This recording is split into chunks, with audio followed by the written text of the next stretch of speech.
ಕೊಪ್ಪಳ ಟೈಮ್ಸ್ಗೆ ಸ್ವಾಗತ. ನಮ್ಮ ಕೊಪ್ಪಳ ಟೈಮ್ಸ್ ಚಾನಲನ್ನು ಸಬ್ಸ್ಕ್ರೈಬ್ ಮಾಡಿ ಮತ್ತು ಬೆಲ್ ಐಕನ್ ಒತ್ತಿ. ನಾವು ಮಾಡುವ ವಿಡಿಯೋ ನಿಮಗೆ ಬರುತ್ತದೆ. ನಮಸ್ಕಾರ ವೀಕ್ಷಕರೇ, ಉತ್ತರ ಕರ್ನಾಟಕದಲ್ಲಿ ಮುದ್ರಣ ಕಾಶಿ ಎಂದು ಖ್ಯಾತಿ ಪಡೆದಿರುವ ಗದಗ ಜಿಲ್ಲೆಯ ಸುದ್ದಿಯೊಂದನ್ನು ನೋಡೋಣ. ಗದಗ ಜಿಲ್ಲೆ ಗಜೇಂದ್ರಗಡ ತಾಲೂಕಿನಲ್ಲಿ ಒಂದು ಕಾರ್ಯಕ್ರಮ ನಡೆದಿದೆ. ಅದು ಯಾವುದೆಂದು ನೋಡೋಣ. ಮಕ್ಕಳಲ್ಲಿ ಅಡಗಿರುವ ಪ್ರತಿಭೆ ಪ್ರದರ್ಶಿಸಲು ಸೂಕ್ತ ವೇದಿಕೆ.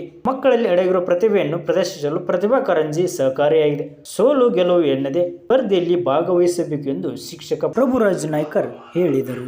ಗಜೇಂದ್ರಗಡ ತಾಲೂಕಿನ ಲಕ್ಕಿಕಟ್ಟಿ ಗ್ರಾಮ ಪಂಚಾಯತ್ ವ್ಯಾಪ್ತಿಯ ನಾಗೇಂದ್ರಗಡ ಸರ್ಕಾರಿ ಹಿರಿಯ ಪ್ರಾಥಮಿಕ ಶಾಲೆಯಲ್ಲಿ ಆಯೋಜಿಸಿದ್ದ ಕ್ಲಸ್ಟರ್ ಮಟ್ಟದ ಪ್ರತಿಭಾ ಕಾರಂಜಿ ಹಾಗೂ ಕಲೋತ್ಸವ ಕಾರ್ಯಕ್ರಮದಲ್ಲಿ ಮಾತನಾಡಿದರು. ಮಕ್ಕಳು 4 ಗೋಡೆಗಳ ಮಧ್ಯದ ಶಿಕ್ಷಣಕ್ಕೆ ಸೀಮಿತವಾಗದೆ ಕ್ರೀಡೆ, ಕಲೆ, ಸಾಹಿತ್ಯ, ಜಾನಪದ, ನಾಟಕಗಳಂತಹ ನಮ್ಮ ನಾಡಿನ ಸಂಸ್ಕೃತಿ ಹಾಗೂ ಪರಂಪರೆಯನ್ನು ಪ್ರತಿಬಿಂಬಿಸುವ ಮೂಲಕ ಉಳಿಸಿ ಬೆಳೆಸಬೇಕು. ಈ ನಿಟ್ಟಿನಲ್ಲಿ ಮಕ್ಕಳಲ್ಲಿ ಅಡಗಿರುವ ಸುಪ್ತ ಪ್ರತಿಭಾ ಶಕ್ತಿಯನ್ನು ಗುರುತಿಸುವಲ್ಲಿ ಪೋಷಕರು ನಮ್ಮೊಂದಿಗೆ ಕೈ ಜೋಡಿಸಬೇಕು. ನಾಡಿನ ಸಂಸ್ಕೃತಿಯನ್ನು ಮರೆಯುತ್ತಿರುವ ಇಂತಹ ಸಂದರ್ಭದಲ್ಲಿ ಪ್ರತಿಭಾ ಕಾರಂಜಿಯಂತಹ ಕಾರ್ಯಕ್ರಮದಿಂದ ಸಂಸ್ಕೃತಿಯನ್ನು ಉಳಿಸಿ ಬೆಳೆಸಬಹುದಾಗಿದೆ. 2002ರಿಂದಲೂ ಪ್ರತಿಭಾ ಕಾರಂಜಿಯನ್ನು ಶಾಲೆಗಳಲ್ಲಿ ಆಯೋಜಿಸುತ್ತಿದ್ದು, ಸರ್ಕಾರವು ಮಕ್ಕಳ ಕ್ರಿಯಾಶೀಲ ಅಭಿವೃದ್ಧಿಗೆ ಪೂರಕವಾಗಿ ಶೈಕ್ಷಣಿಕ ಹಂತದಲ್ಲಿ ಸಾಕಷ್ಟು ಕಾರ್ಯಕ್ರಮಗಳನ್ನು ಮಾಡುತ್ತಿದೆ. ಇದರಿಂದ ಮಕ್ಕಳು ಜ್ಞಾನ ಹಾಗೂ ಸಾಮಾಜಿಕ ಮೌಲ್ಯ ಬೆಳೆಸಿಕೊಳ್ಳಲು ಸಹಕಾರಿಯಾಗಿದೆ. ಮಕ್ಕಳಿಗೆ ಪಠ್ಯ ಹಾಗೂ ಪಠ್ಯೇತರ ಚಟುವಟಿಕೆಗಳೆರಡೂ ಮುಖ್ಯವಾಗಿದ್ದು, ಇಂತಹ ಕಾರ್ಯಕ್ರಮಗಳಲ್ಲಿ ಭಾಗವಹಿಸುವ ಮೂಲಕ ತಮ್ಮ ಕಲೆ ಮತ್ತು ಸಾಮರ್ಥ್ಯವನ್ನು ಹೆಚ್ಚಿಸಿಕೊಳ್ಳಬಹುದು. ಪೋಷಕರು ಸಹ ತಮ್ಮ ಮಕ್ಕಳ ಶಿಕ್ಷಣ ಹಾಗೂ ಮಕ್ಕಳಲ್ಲಿರುವ ಸಾಂಸ್ಕೃತಿಕ ಪ್ರತಿಭೆಗೂ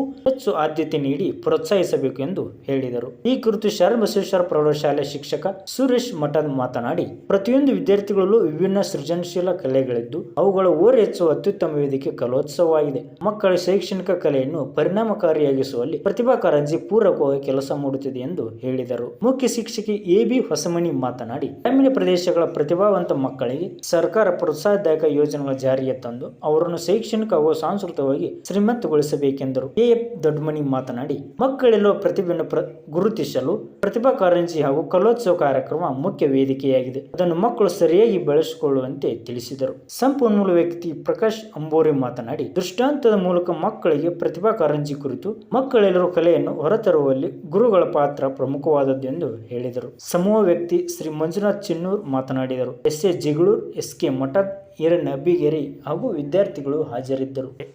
ವಿಡಿಯೋ ನೋಡಿದ್ದಕ್ಕೆ ಧನ್ಯವಾದಗಳು. ಕೊಪ್ಪಳ ಟೈಮ್ಸ್ ಚಾನಲ್ ಸಬ್ಸ್ಕ್ರೈಬ್ ಮಾಡಿ ಮತ್ತು ಬೆಲ್ ಐಕನ್ ಕ್ಲಿಕ್ ಮಾಡಿ. ನಾವು ಮಾಡೋ ವಿಡಿಯೋ ನಿಮಗೆ ಬರುತ್ತದೆ.